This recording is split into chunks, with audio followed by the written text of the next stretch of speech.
Oke, baik. Bismillahirrahmanirrahim. Assalamualaikum warahmatullahi wabarakatuh. Baik, di sini kita punya suatu sistem seperti ini ya.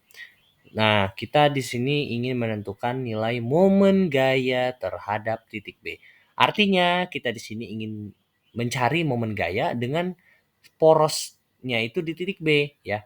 Nah, bagaimana cara kita menentukan momen gaya? Ya, ini maksudnya momen gaya total ya yang terjadi pada titik B. Ya udah gampang. Kalau kita ingin mencari tau total ya berarti kita harus lihat nih ya. Di sini ada berapa gaya ya? Ada 1, 2, 3, 4. Berarti nanti jumlah taunya atau momen gayanya itu ada 4.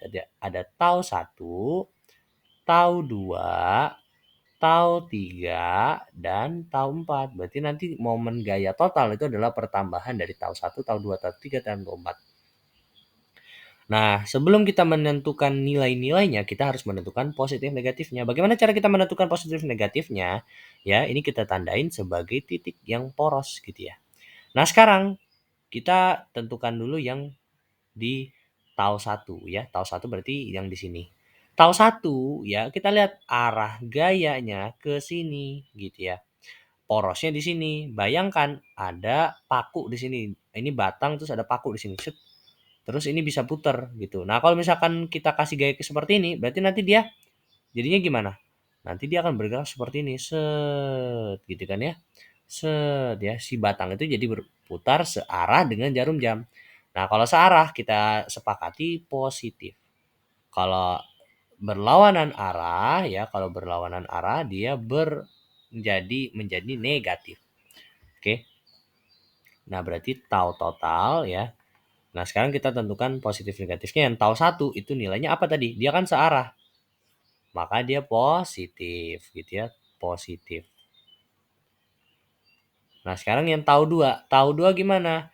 Tahu 2 ya, dia ternyata begini ya, letaknya itu berada di letak si sudut ini, si gaya ini berada di poros. Benar-benar letaknya benar-benar di poros gitu ya. Bisa lihat ya porosnya di sini, gayanya di sini. Letaknya benar-benar di poros. Nah, gampangnya teman-teman kalau misalkan ada gaya yang dia itu letaknya di poros, langsung aja nilainya adalah 0. Pasti itu, ya. Kenapa? Kalau misalkan kita mau coba hitung juga, hasilnya bakal 0. Ya misalkan di tau di titik 2 ini, ingat rumus tau atau momen gaya adalah F kali L.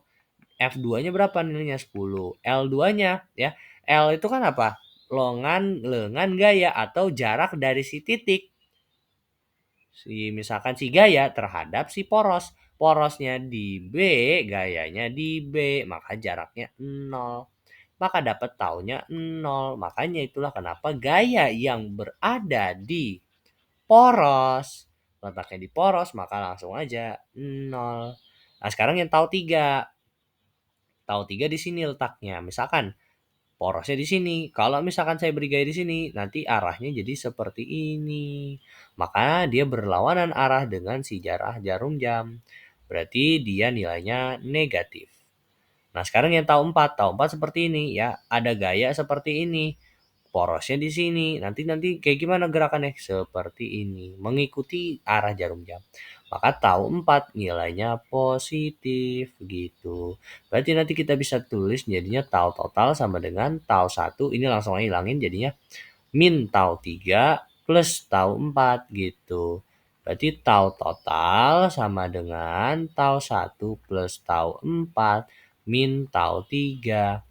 Nah, tahu 1 ya, itu rumusnya berarti F1 kali L1 ditambah F4 kali L4 dikurang F3 kali L3. Nah, F1 berapa nilainya? F1 nilainya adalah 10 Newton ya, berarti 10 dikali L1. L1 nilainya berapa? L1 berarti jarak dari si gaya 1 kepada si poros. Berarti jarak dari sini ke sini. Berapa jaraknya? 2 meter. Ditambah F4. F4 ini nilainya 10.